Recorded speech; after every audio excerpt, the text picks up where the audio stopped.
So today I am wearing a sweater that says "Let it snow," and it's currently snowing outside.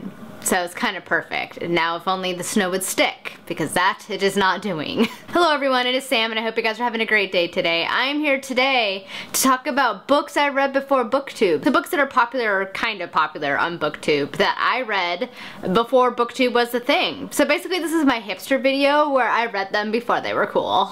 So I'm going to start off with the obvious ones first. That of course would be Harry Potter. I picked this book series up almost exactly 18 years ago today. I picked it up in February. It was like the day before Valentine's Day. Don't ask me why I remember that, but I do. But little 11-year-old me finally picked up the Harry Potter series. It was just becoming popular in the US at the time, and I was really hesitant to start reading it, but then my mom had me read it. She was like, no, you're gonna like it, and so read it, because trust me, you will like it. And sure enough, I did. I was engrossed. I think I read Sorcerer's Stone in like a day and a half or something like that.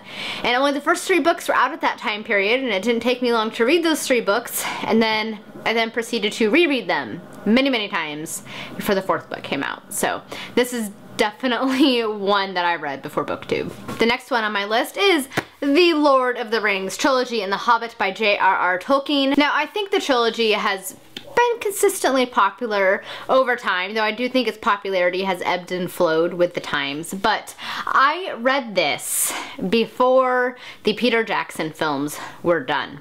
So a good 5 years before those films came into existence, I had already devoured and become obsessed with Tolkien's Middle-earth. Like, I was just obsessed. My parents had me read it when I was about 10, 11 years old, and the rest is history. This is really what got me super into fantasy. This is kind of the series that started me on the path that I am now. So I definitely read this way before Booktube almost 20 years ago, and it's kind of been a big part of my life since then. I love this series and Tolkien's Middle-earth so much. Next on this list is The Name of the Wind by Patrick Rothfuss.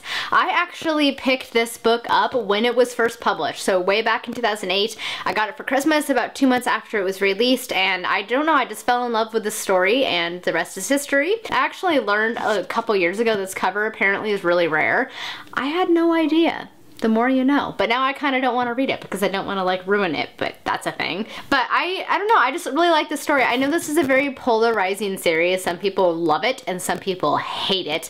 I am in the love it category. It's been many years since I have read The Name of the Wind and Wise Man's Fear. I am due for a reread. And now you guys know I've been waiting 10 years for the series to be finished, and I don't think it ever will. The next series on this list is The Rhaenyra Revelations by Michael J. Sullivan. This series in recent years has become very popular on Booktube, which makes me very happy because Michael J. Sullivan is very deserving of it. But I first picked up this series, I don't know, about 2 to 3 years before I started my Booktube channel, and I started my channel back in 2014. So I picked this up about 2011, 2012, shortly after he finally got picked up by Orbit, because these were originally self-published books, and I fell in love with it. I love Royce and Hadrian. They're just such great characters. Between Royce's sarcasm and Hadrian's optimism, the duo is just great, and the humor is fantastic, and the story is kind of fresh and original, and I just really loved it, and I'm glad to see so many other people enjoying it as well. Next is the Green Rider series by Kristen Britton. I picked this one up when I think I was about 15 or 16 years old, so about 15 years ago now, and I loved it so much. At that time, I think there's only the first 3 books were out, so I still need to read the last ones in the series.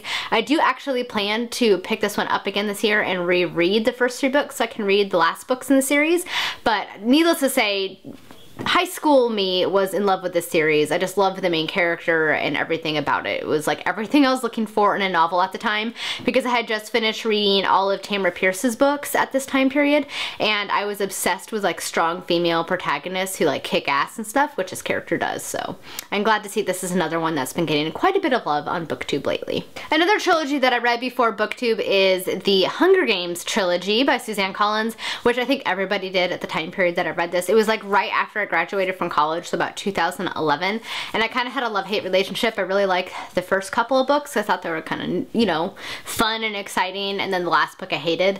And since then, my opinion's kind of gone down a little bit on the trilogy. It's not my favorite series by any means, but I definitely read it before I started Booktube, so it's a thing.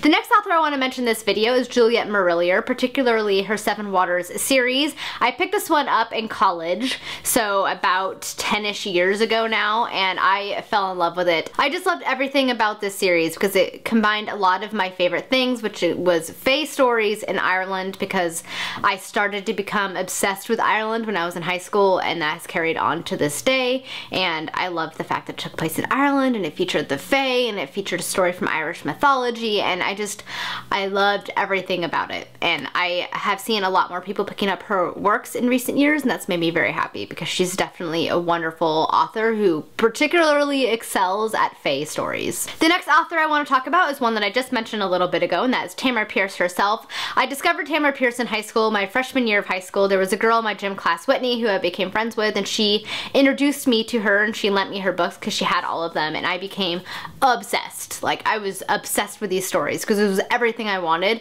I was such a tomboy at this time period. Like, I wore boys' clothes, for example, and like I just wanted to be a boy because I felt like they could do all of the fun stuff, and like, you know, girls couldn't because everybody's like, you're a girl, you can't do that.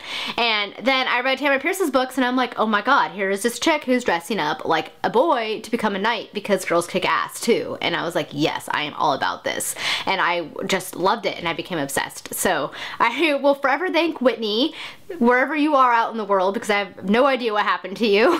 Thank you for introducing me to Tamora Pierce, because 15 years later, 16 years later, I am still just as obsessed with her books. I'm actually partway through Tempest and Slaughter, which is her newest book, and still loving her writing so much. So April Sarah is actually hosting a read-along for her books right now, which makes me so happy. So there's a bunch of people on Booktube who are joining in and reading Tamora Pierce's books, and I just love it because she played such a formidable part of my teenage years. And now the last book series that I want to mention is one that isn't super popular on Booktube itself, but it has definitely been gaining in popularity. I actually hosted a read-along for these books a few years ago, and that is the Indie series by Sherwood Smith.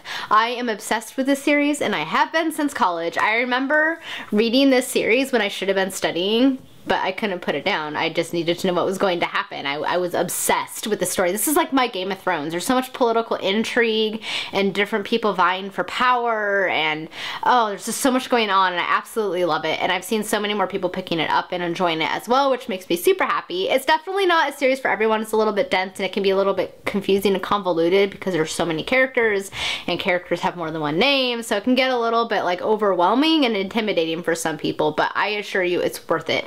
She's also supposed to be releasing another book set in this world later this year, and I cannot wait because it's been a few years since she has released a book, and I'm like here for this. And it's supposed to be the culmination of events that started unraveling in this series, and I'm like, yes, finally we're going to get answers. So it's definitely one of my more anticipated books for this year. Alright guys, that's it for today's video. Books before Booktube. You guys will have to let me know what one of the series is that you read before Booktube, or if you've read any of these and you want to leave your thoughts on them, feel free to do so as well. Thank you guys so much for watching. Hope you guys have a wonderful day and a great week. And until next time, happy reading. Bye!